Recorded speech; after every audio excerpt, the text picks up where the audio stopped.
প্রিয় দর্শক, আসসালামু আলাইকুম। তো দর্শক, যাকে দেখতে পাচ্ছেন তার নাম হচ্ছে অন্তরা।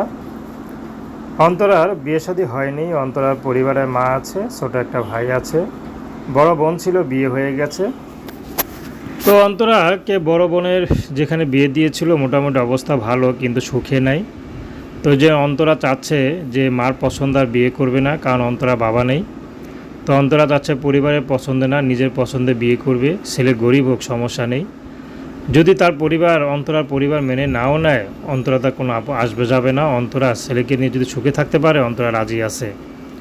কারণ আজকাল পরিবারের বিয়ে মতে বিয়ে হলে সুখী হয় না। তার বোনকে দিয়ে অন্তরা বুঝতে পারছে আসলে সবসময় ভাগ্য তো একরকম হয় না। যাই হোক, তো অন্তরার এখন বর্তমান ইচ্ছা যে আমাকে ভালোবাসবে, বিয়ে করবে, পছন্দ করবে। তার মনটা যদি ভালো হয়, তার চেহারা বয়স যেমনই হোক না কেন, অন্তরা বিয়ে শাদী করতে রাজি আছে। অন্তরা পেছনে পড়াশোনা করে নেয়, দেখতে মাশাআল্লাহ সুন্দর। অন্তরার বাবা ছিল, বাবা নাই, তা মা আছে। তো দর্শক, এই ছিল অন্তরার জীবনের সংক্ষিপ্ত জীবন কাহিনী। তো প্রেম, ভালোবাসা, বিয়ে শাদী করা আপনাদের ব্যক্তিগত ব্যাপার। আসুন আমরা ৫ ওয়াক্ত নামাজ পড়ি।